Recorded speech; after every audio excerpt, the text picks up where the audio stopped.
പ്രതി പെണ്ണിന് മഞ്ച ഏറി വരാ. സുഖിപ്പിക്കണ്ട. സത്യം. അതെ, പ്രഗ്നന്റ് ആണെന്ന് അച്ഛനും അമ്മയും അറിഞ്ഞിട്ടുണ്ട്. ആയിഷത്താത്തയാ പറഞ്ഞേ. നമുക്കിന്ന് രാത്രി വീട് വരെ ഒന്ന് പോയാലോ? അച്ഛനെയും അമ്മേനെയും ഒക്കെ കാണാൻ കൊതിയാവുന്നു. ചോദിക്കണ്ടേ? ഉമ്മയോട് ചോദിച്ചിട്ടാണോ എന്നെ സ്നേഹിച്ചത്? അല്ലല്ലോ.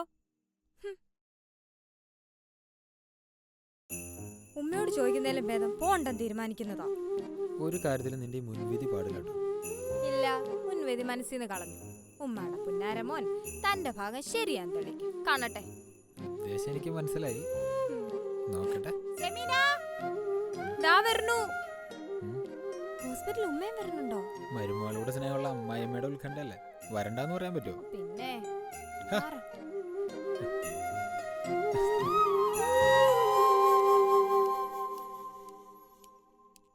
റിയാനോടെ വരിക. സൽക്കാരത്തിന് പോവാനല്ല, ചമഞ്ഞൊരുങ്ങാൻ. വാ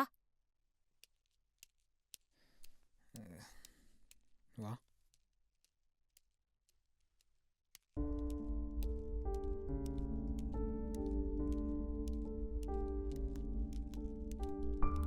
ഐഷത്താത്ത കേട്ടത് ശരിയായിരിക്കൂല സീതേ. ഈ ഹോസ്പിറ്റലൊന്നും ആയിരിക്കൂല. നിങ്ങൾ കിടന്ന് പിടയ്ക്കാതെ. അതേന്നേ, അവരിപ്പോ വരും. അപ്പുറത്തേക്ക് നിക്ക. ഓ,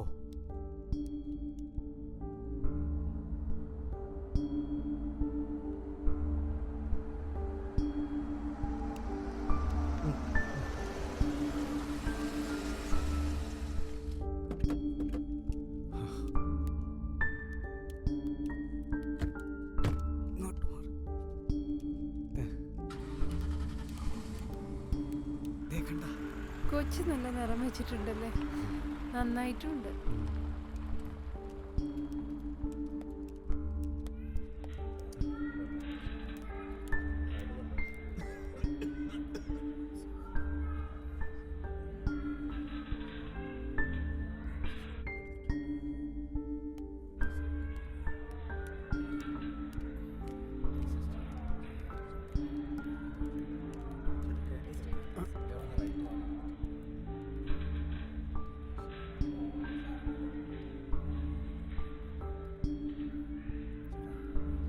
നമുക്ക് ഇത്തേനോടൊന്ന് ചോദിച്ചു നോക്കിയാലോ, മോളെ കാണാൻ പറ്റുമെന്ന്. അതൊന്നും വേണ്ട, കൊച്ചിന് ബുദ്ധിമുട്ടാണ്.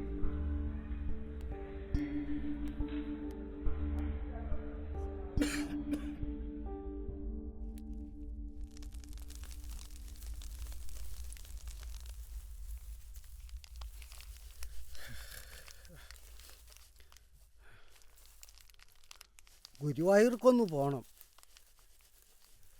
കയ്യിൽ കാശുമില്ല. നിന്റെ കയ്യിൽ കാശുമില്ല ഇരിപ്പുണ്ടോ? എൻ്റെ കയ്യിൽ എവിടുന്ന കാശ്? കിടാവിനെ വിറ്റപ്പം പാല് കച്ചവടം നിന്നില്ലേ? ഉണ്ടായിരുന്ന അന്ന് ഞാൻ ചോദിച്ചപ്പോൾ തന്നില്ലേ? ഇനിയിപ്പോൾ 10-30 കാണും, അത്രേ ഉള്ളൂ. ഒരിടം വരെ ഒന്ന് പോയി നോക്കട്ടെ, കിട്ടിയാൽ ഇന്ന് രാത്രി തന്നെ പോണം. ഇതെന്താ ഇപ്പം ഇങ്ങനൊരു ചിന്ത? ഗുരുവായൂർ ചെല്ലട്ടെ, പറയാം.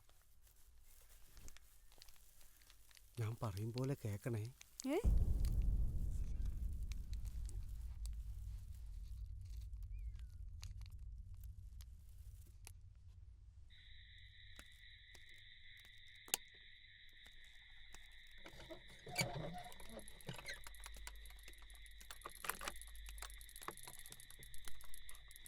എന്താ ഭാസ്കര പതിവില്ലാതെ ഈ സമയത്ത്?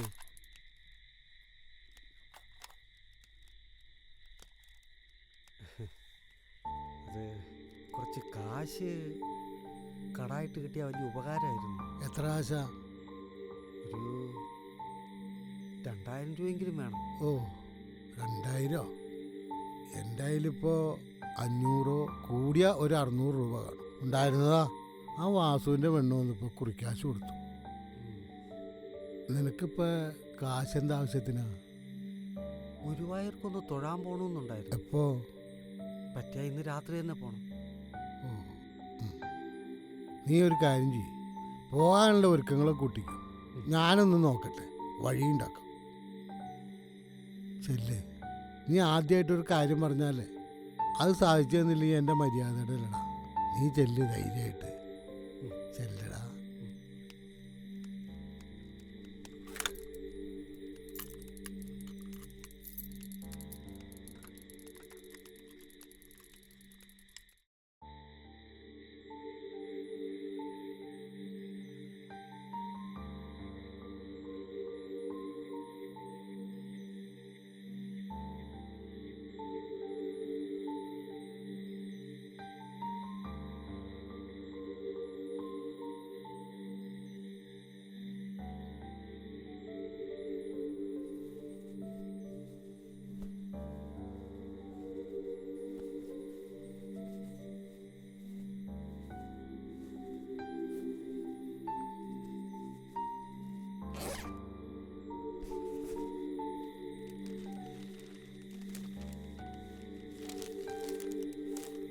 ചേട്ടാ അഴിച്ചെടുത്തേ?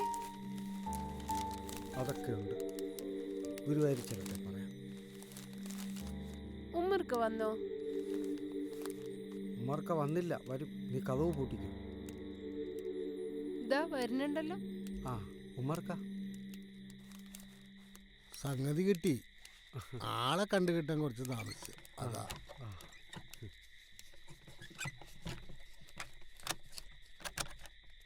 ദാ, നീ തിരിച്ചു തരാൻ തിരക്ക് കൂട്ടണ്ട. കിട്ടുമ്പോ തന്നാ മതി. ആ ഓ എന്നാ ശരി, ഞാൻ പോട്ടെ. പോയിട്ട് വാ. ഇത് വെക്കണോ? ഞാൻ വെച്ചോളാം.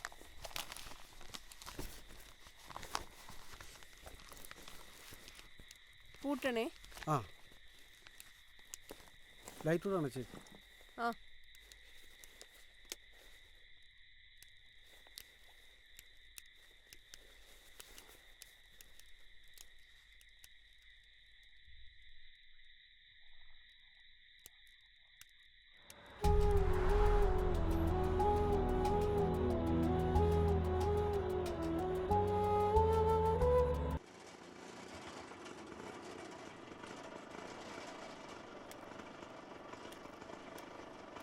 അതൊക്കെ മാനേജരോട് പറഞ്ഞാൽ മതി. കുറച്ച് പൈസ ഇപ്പോൾ കൊടുക്കുക, ബാക്കി പിന്നെ ആവാം. ഇതൊക്കെ നല്ല മര. ഫ്രണ്ട് കെട്ടിലേക്കൊക്കെ ആൾക്കാർ കൊണ്ടുപോകാറുണ്ട്. വാലൈക്കും സലാം. ആ കരീമേ, ഇക്ക ഹജ്ജിന് യാത്ര പറയാൻ വന്നതാ. ഞാൻ വീട്ടിലും പോയായിരുന്നു കേട്ടോ. ഇൻഷാ അല്ലാ മറ്റന്നാള് എസ കഴിഞ്ഞ് പോകാമെന്ന് ഓർത്തു. നല്ലതന്നെ, ഞങ്ങൾക്കൊക്കെ വേണ്ടി ദുആ ചെയ്യാം. തീർച്ചയായും ദുആ ചെയ്യും. ഇക്കടെ ഭാഗത്തുനിന്ന് എന്തെങ്കിലും തെറ്റുകുറ്റമുണ്ടെന്ന്. ഓ അസ്സലാമലൈക്കും. ഇക്ക പോട്ടെ, ഇനിയും കുറച്ച് ആൾക്കാരെ കാണാൻ. ആയിക്കോട്ടെ. ആ ശരി. ശരി. കരീംക്ക് ഇതുവരെ ഹജ്ജിനൊന്നും പോയിട്ടില്ലല്ലേ? ഇല്ല, ഉംറയ്ക്ക് പോയിട്ട്. അതെന്താ? ഈ സമ്പത്തുള്ളവരൊക്കെ നിർബന്ധമായിട്ട് ഹജ്ജിന് പോകണമെന്നല്ലേ നിയമം? ഇൻഷാ അല്ലാ പോണം. പലരും കരുതണ പോലെ ഹജ്ജെന്ന് പറഞ്ഞ ഒരു യാത്രയോ മറ്റാചാരാനുഷ്ഠാനങ്ങളോ മാത്രമല്ല, അതിന് സാമൂഹ്യപരമായൊരു നയമുണ്ട്. സമൂഹ നന്മയ പ്രധാനമായി ഉദ്ദേശിക്കുന്നത്. മറ്റുള്ളവരുടെ കഷ്ടപ്പാടും ദുരിതമൊന്നും കാണാതെ ഹജ്ജിനെ കേവലം ടൂറായി മാത്രം കാണാൻ എന്നെക്കൊണ്ട് പറ്റില്ല. വേണു. ആ ശരി, കൊടുക്കാം. ഫോൺ ആരാ? അസിക്ക. ആ കരീംക്ക. എന്താ സി? ശരി ആണോ? നീ ഒരു കാര്യം ചെയ്യ്, റൈഹാനെ വിളിക്ക്, ഞാൻ അവനോട് പറഞ്ഞോളാം. ശരി, ഞാൻ പോണു. റൈഹാൻ വരുമ്പോൾ അസിയുടെ കാര്യം അവൻ പറയും പോലെ ചെയ്യാൻ പറ. ശരി.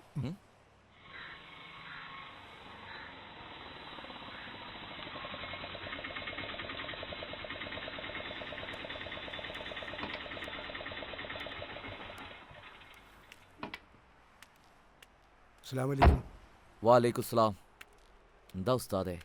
സാഹിബേ, നിങ്ങളും അങ്ങനെ ചിന്തിച്ചല്ലോ. എനിക്കത് വിശ്വസിക്കാൻ പ്രയാസമാണ്. മനസ്സിലായില്ല. അവരുടെ മോള് നിങ്ങളുടെ മകനെ സ്നേഹിച്ച് ഇറങ്ങിപ്പോകുന്നത് കുറ്റം തന്നെയാണ്. പക്ഷേങ്കിൽ ആ കുറ്റത്തിന് ആ പാവങ്ങളെ എന്തിനാ ഇങ്ങനെ ശിക്ഷിക്കുന്നത്? ഉസ്താദ് പറയുന്നത് എനിക്ക് മനസ്സിലാവുന്നില്ല. ഞാൻ ഭാസ്കരൻ്റെ കാര്യമാണ് പറഞ്ഞത്. ഭാസ്കരനെ ഞാൻ എന്ത് ചെയ്ത് ശിക്ഷിച്ചെന്നാ ഉസ്താദ് പറയണേ? ജമാഅത്ത് ഭാസ്കരനും ഭാര്യനും മതം മാറ്റാൻ തീരുമാനിച്ചത് സാഹിബും കൂടി അറിഞ്ഞോണ്ടല്ലേ?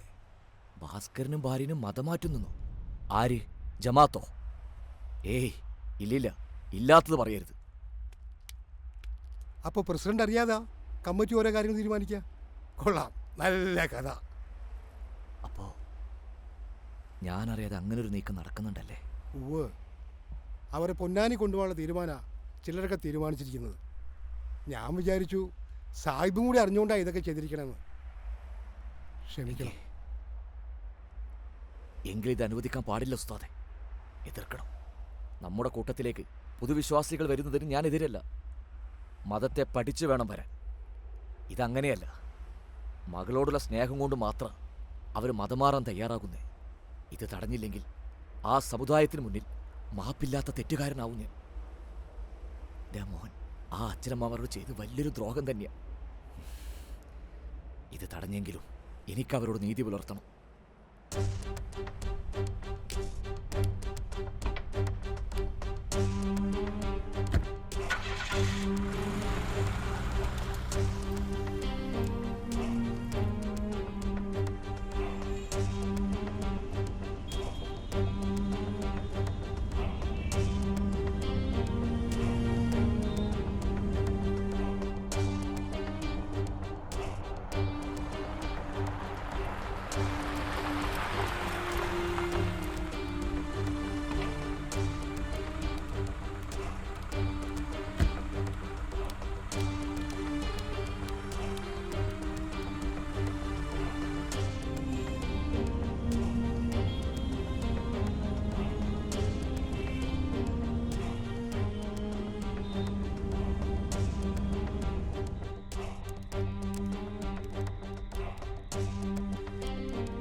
സിറാജെ, പണ്ടൊരു പാർട്ടിയുടെ അഖിലേന്ത്യാ പ്രസിഡന്റിനെ സംസ്ഥാന പ്രസിഡന്റ് പുറത്താക്കിയ കഥ കേട്ടിട്ടുണ്ട് ഞാൻ.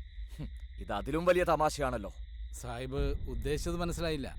പ്രസിഡന്റ് അറിയാതെ തീരുമാനമെടുക്കാൻ അധികാരമുണ്ടെങ്കിൽ ആ പ്രസിഡന്റ് സ്ഥാനത്ത് ഇരിക്കാൻ ഞാനില്ല. ദാ എന്റെ രാജിക്കത്ത്. സാഹിബേ, അത് ഭാസ്കറിന്റെ കാര്യം സാഹിബിനെ അറിയിക്കാതെ മറച്ചു വെച്ചതിൽ ക്ഷമിക്കണം. സാഹിബ് അറിഞ്ഞ സമ്മതിക്കില്ലെന്നറിയാം. ശരിയാ, സമ്മതിക്കൂല. ഇതെന്റെ കുടുംബവുമായി ബന്ധപ്പെട്ട വിഷയം മാത്രമല്ല. ഇസ്ലാമിക ചട്ടമനുസരിച്ച് ഈ മതമാറ്റത്തിന് എന്ത് സാധ്യതയുള്ളത്? അത് വെറുതെ അത് ഇതൊന്നും പറയേണ്ട സാഹിബേ. അറിയില്ലെങ്കിലേ പള്ളിയിലൊരു ആലയമുണ്ട്. ചോദിച്ചറിഞ്ഞ് മനസ്സിലാക്കി തീരുമാനമെടുക്കണം. പണത്തിനും മുതലിനും മറ്റ് സ്വാർത്ഥതയ്ക്കും വേണ്ടിയുള്ള മതമാറ്റം ഇസ്ലാം മതം ഒരിക്കലും അനുവദിക്കുന്നില്ല. ഭാസ്കരന്റെയും ഭാര്യയുടെയും മതമാറ്റം ഇതുപോലെ ഒന്നാ. മകൾക്ക് വേണ്ടി മാത്രമായി ഈ മതമാറ്റം, അല്ലാതെ മതത്തെപ്പറ്റി പഠിച്ചിട്ടൊന്നുമല്ല. എന്റെ ഉള്ളിൽ ഹയാത്തുണ്ടെങ്കിൽ ഞാൻ ഈ മതമാറ്റം അനുവദിക്കില്ല. ആദ്യം മതത്തിലുള്ളവരെ ഇസ്ലാം കാര്യം ഈമാൻ കാര്യം പഠിപ്പിച്ച് മുസ്ലിമാക്കാൻ നോക്ക്. എന്നിട്ട് മതി അന്യമതക്കാരുടെ കാര്യം.